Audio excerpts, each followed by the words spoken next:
Assalamualaikum warahmatullahi wabarakatuh. Selamat pagi Indonesia.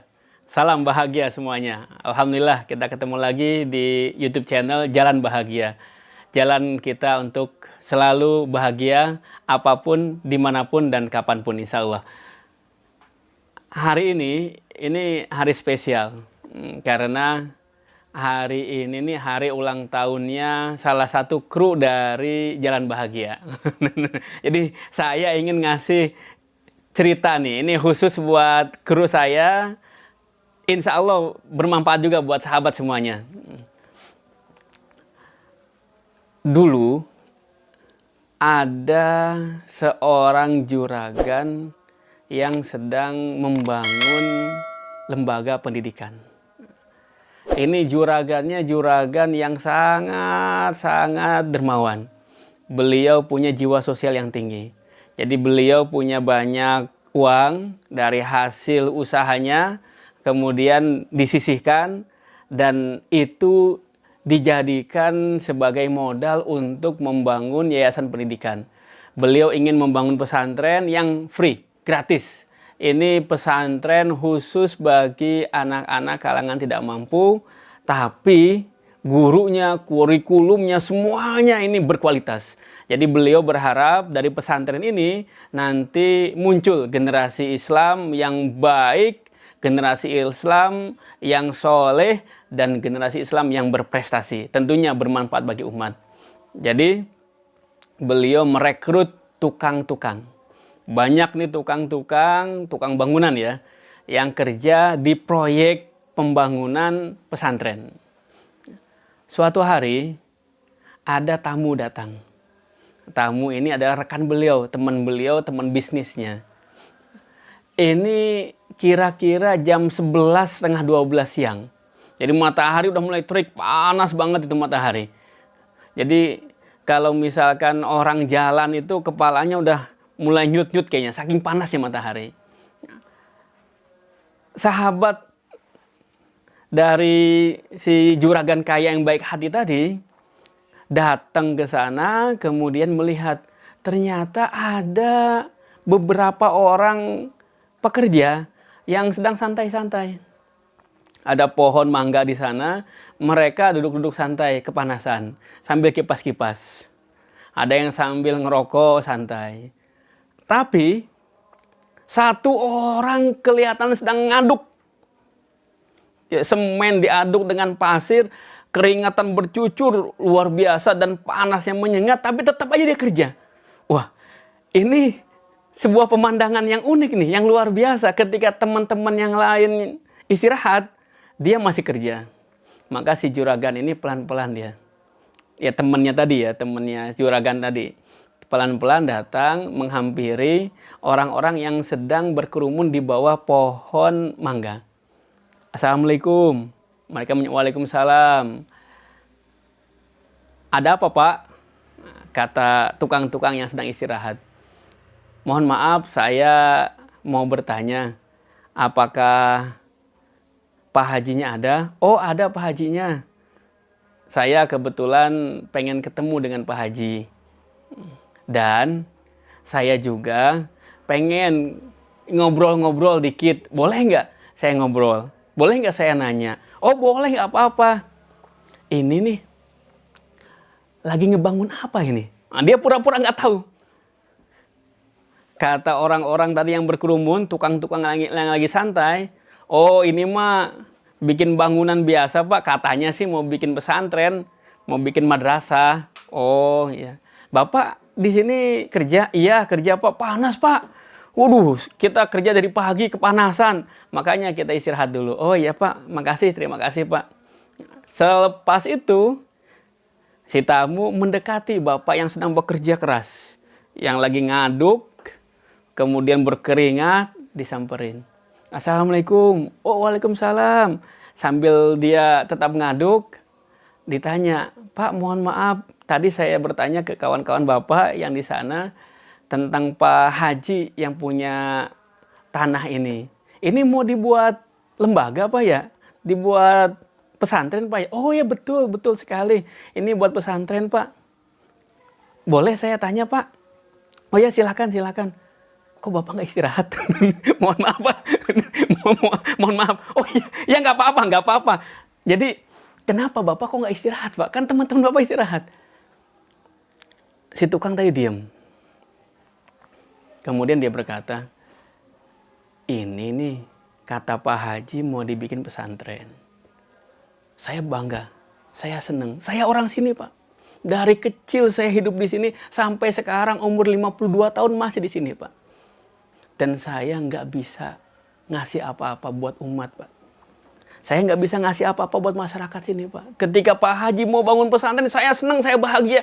Dan saya ingin berkontribusi. Dengan apa? Dengan tenaga saya Pak.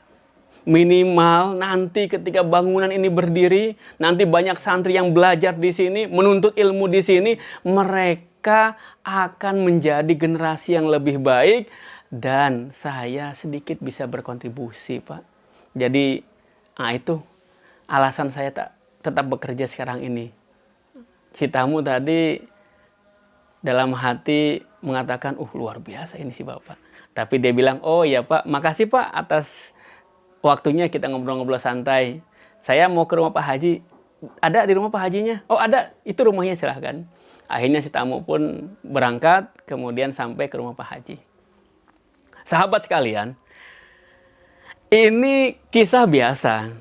Kita sering dapat yang kayak gini nih, sering nih.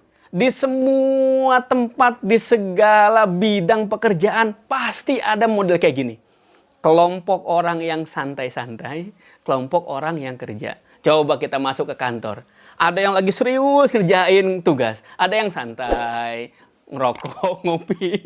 Kemudian kita masuk ke misalkan swalayan misalkan. Iya, di antara semua pegawai ada juga yang santai-santai, main-main HP dan sebagainya.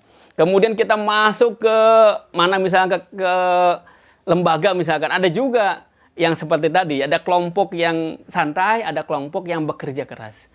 Kenapa kok bisa berbeda ya? Mereka tinggal di satu tempat, memiliki profesi yang sama. Kenapa kok beda kinerjanya? Ternyata jawabannya satu. Apa jawabannya?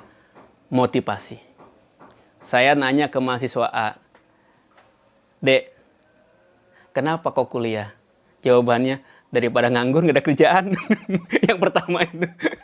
Yang kedua saya tanya, Dek, kenapa kuliah? Temen saya kuliah semuanya Pak. Kalau saya nggak kuliah, nggak punya temen Pak. Yang kedua. Yang ketiga, Dek, kenapa kuliah?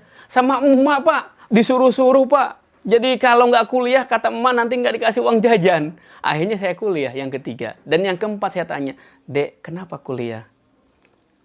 Iya Pak, saya keluarga ini 5 bersaudara. Saya anak pertama Pak. Adik-adik saya itu pasti akan mencontoh saya Pak. Kalau saya males, kalau saya nggak berpendidikan tinggi, kalau saya nggak punya ilmu, adik-adik saya tentu akan seperti saya Pak. Maka saya ingin menjadi contoh bagi adik-adik saya Pak. Wah, ini beda nih. Pertanyaan saya, kira-kira mana yang lulus duluan?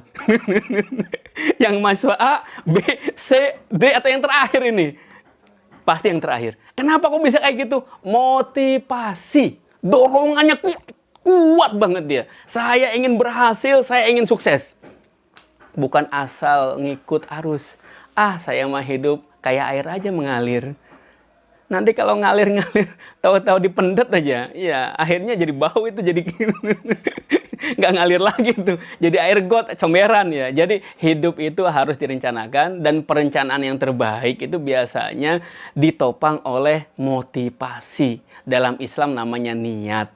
Ini luar biasa. Tadi Bapak yang jadi tukang, yang pertama tadi yang teman-temannya banyak itu, dia punya motivasi. Saya ingin berkontribusi kepada umat dengan tenaga saya. Bangunan ini bukan hanya sekedar bangunan, tapi ini akan menjadi kawah canda di muka bagi generasi Islam yang akan datang.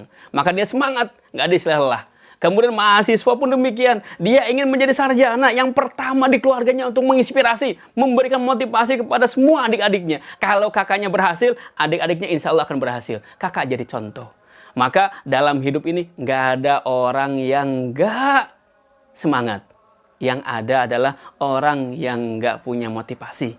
Maka semakin banyak motivasi, semakin baik. Saya teringat perkataan guru saya dulu.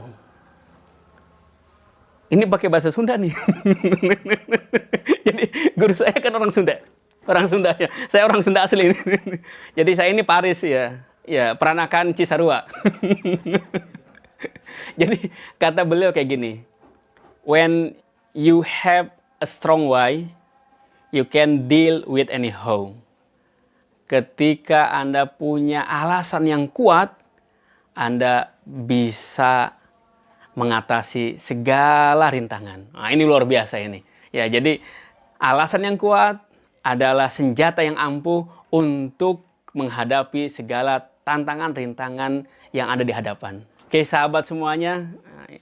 Semuanya insya Allah calon orang-orang bahagia dan sudah bahagia sekarang. Tinggal ditambah level kebahagiaannya. Tambah bahagia, tambah bahagia, tambah bahagia. Ya. Jangan lupa like, subscribe, dan komen. Insya Allah komen terbaik nanti dikasih hadiah. Ya, ada hadiah banyak nih kita nih ya. Hadiahnya apa? Senyum.